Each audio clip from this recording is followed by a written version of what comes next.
Je m'appelle professeur Chris Alden.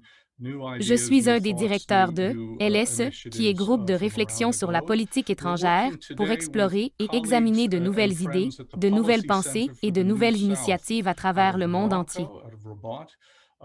Like ourselves, they're engaged in new thinking, new ideas, and examinations of the world from a research-based perspective. Today, we've collaborating to examine the topic of Aujourd'hui, nous Morocco's new collaborons à Africa policy examiner and la nouvelle politique africaine economic du links Maroc with et les continental perspectives Africa. de développement des liens commerciaux Morocco's avec economic le ties reste with des the pays rest africains. of the African continent have been expanding for quite a number of years. Cette prolongation du Maroc vers le sud n'a pas ciblé en grande partie les pays anglophones, pas seulement en Afrique, mais aussi en Europe, et c'est l'une des raisons pour lesquelles nous voulons examiner et partir de cette idée dans cette conférence. Selon le ministère des Finances, le commerce vers l'Afrique s'est développé de 9,5 % chaque année au cours des 2 dernières décennies. Depuis 2007, 47 % des investissements étrangers directs du Maroc sont destinés à l'Afrique. Une tendance très importante pour l'Afrique, particulièrement intéressante, significative et innovante. Aujourd'hui, nous avons 3 experts dans leur domaine qui vont débattre cette problématique et nous aider à la résoudre. Our first speaker will be Dr. Latifa El Bouabdelawi, a General Director of the Islamic Center of Development and Trade. Latifa El Bouabdelawi, directrice générale du Centre islamique pour le développement du commerce, auparavant directrice des relations commerciales internationales avec le ministère de l'Industrie, du Commerce et de l'Économie verte et numérique. Elle a travaillé sur une large gamme d'expertises commerciales, y compris développer des politiques commerciales, menant les négociations sur les accords commerciaux et la mise en œuvre commerciale et industrielle de projets de coopération. Elle a aussi travaillé au ministère du Commerce et d'Industrie, négociateur en chef sur une variété d'accords commerciaux. Donc, elle parlera en premier. She'll be followed by Dr. Larabi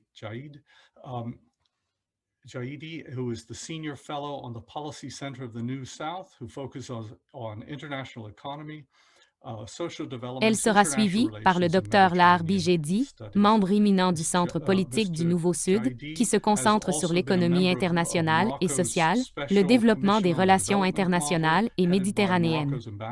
Monsieur Jaidi a également été membre de la commission spéciale du nouveau modèle de développement du Maroc en coopération avec l'ambassade de France. C'est aussi un ancien professeur universitaire à l'université de Rabat Agdal. Expert en matière d'économie et des relations économiques internationales, il est en plus un membre fondateur du Centre marocain de recherche sur l'espace euro-méditerranéen. À la fois, conseiller du Premier ministre et du ministre de l'Économie et des Finances en tant qu'expert indépendant, et membre du Conseil marocain pour la lutte contre la corruption. Il est aussi expert indépendant du Conseil de la concurrence. Il possède également un bon nombre de publications. Position on the board of the Abdirim Bouadid Foundation and acts as a consultant. And of course, has many publications. And finally, our discussant, notre dernier interlocuteur est le Dr Ana Alves, qui est professeur assistant à l'École des sciences humaines et sociales à l'Université technique de Nanyang, à Singapour. Elle est membre de l'Institut d'Orient à Lisbonne, chercheur associé avec l'Institut sud-africain des affaires internationales. Elle fait partie du conseil consultatif de 2 revues. L'une est l'Institut portugais de relations internationales, et l'autre, c'est l'Institut Est-Ouest de Macao pour les études avancées. Elle travaille sur la politique étrangère et l'analyse économique sud-sud et la coopération, portant notamment sur les relations de la Chine avec le développement régional et l'Afrique. Elle a également travaillé sur la relation entre la Chine et de langue portugaise avec les pays lusophones, comme le Brésil et d'autres puissances émergentes, et l'implication en Afrique. Eastern countries, as well as Brazil's and other emerging powers' involvement in African relations. So, without Donc, further sans plus ado, if I tarder, si je could pourrais ask demander à the la first première speaker intervenante de nous donner son point de vue to sur ce give sujet. us her view of this topic. Dr. Boadrier. Good evening, everyone. Thank you, Chris. I would like, Bonne soirée à tous. Merci, Chris. Je voudrais au début remercier le Centre de politique pour le Nouveau-Sud et l'Université de Londres pour l'invitation et pour l'organisation de cet important séminaire en ligne. Le sujet est très intéressant et je vais axer mon intervention sur deux principaux axes. And I'm going to deal in my presentation with two main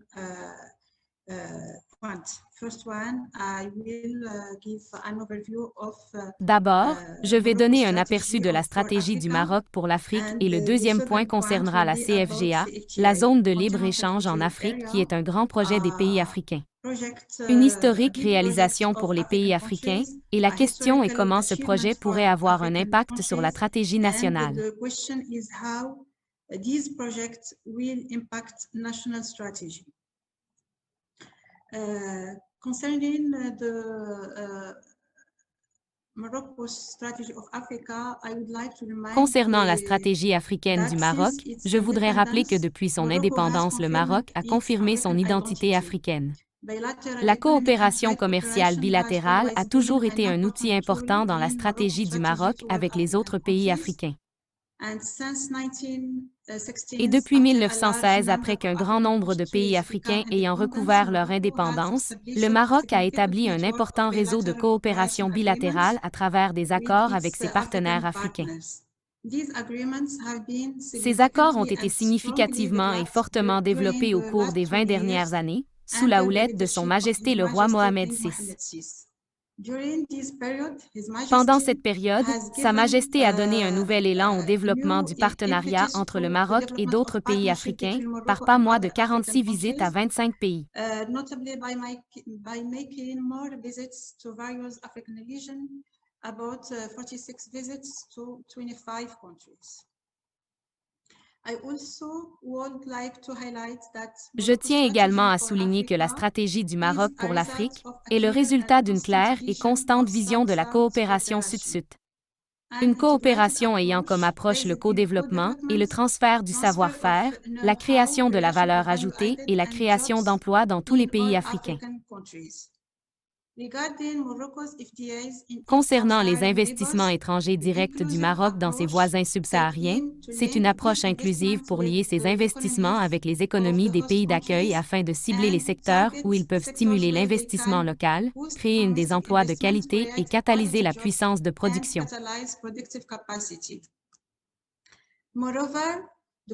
Plus encore, la participation des compétences marocaines dans l'accompagnement de ces projets d'investissement sera positivement impacter le savoir-faire et le transfert de la technologie vers les pays africains. Depuis l'an 2000, le Maroc a signé près de 1000 accords de coopération avec les pays africains dans divers domaines de coopération. Ces accords prennent la forme d'accords commerciaux pour la promotion et la protection des investissements, des accords sur la double imposition, des accords tarifaires ainsi que des accords industriels impliquant le secteur privé à travers des investissements.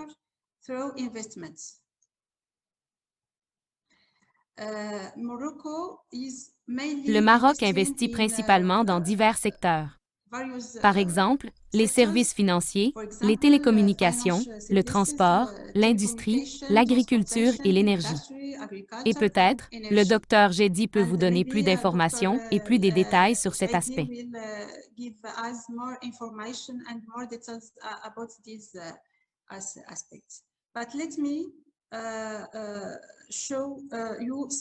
Mais permettez-moi de vous citer des projets qui représentent l'inclusion en profondeur et pérennité de notre stratégie en Afrique. Le premier exemple que je veux partager avec vous est dans le domaine de l'énergie.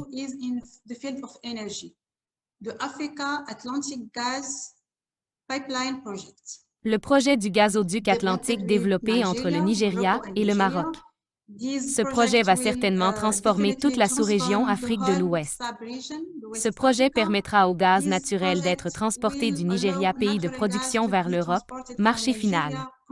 Mais plus que cela, ce projet contribuera à créer un marché de l'électricité dans la région pour être un important marché d'énergie de tous les pays de l'Afrique de l'Ouest.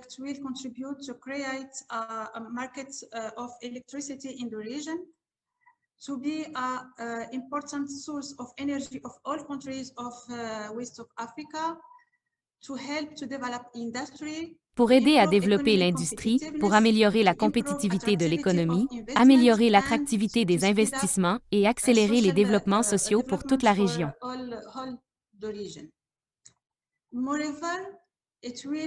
Plus encore, cela aidera à construire une relation de paix bilatérale et mutuelle, ainsi que de créer un environnement propice au développement, la prospérité et la croissance pour toute la région, ainsi que des perspectives de prospérité pour la population.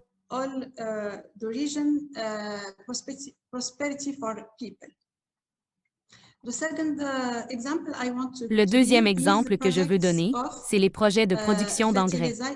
Nous avons au moins 2 projets en Afrique qui ont été mis en place avec l'Éthiopie et le Nigeria. Ces projets bénéficieront également à tout le continent, dans lequel ils visent l'amélioration de la productivité agricole et la promotion de la sécurité alimentaire et le développement rural.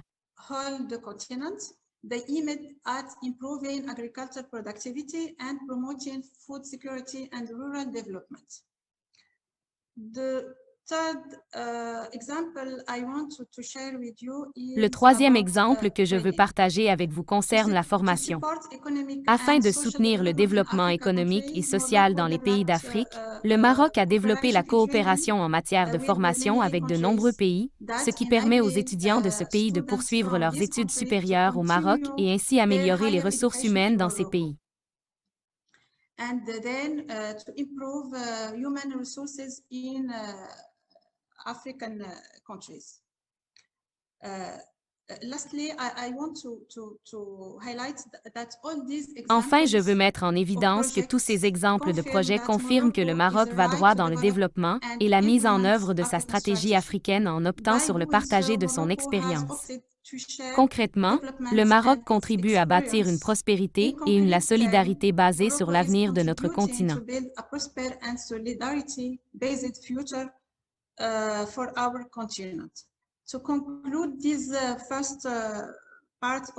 Pour conclure cette première partie de mon intervention, dans le cadre de la mise en évidence la collaboration clairvoyante du Maroc, qui est un acteur économique majeur en Afrique, devient catalysée pour l'expansion partagée.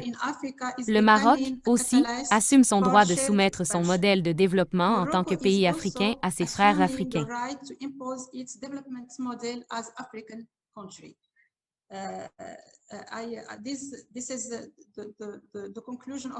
Ceci est la conclusion de mon premier point.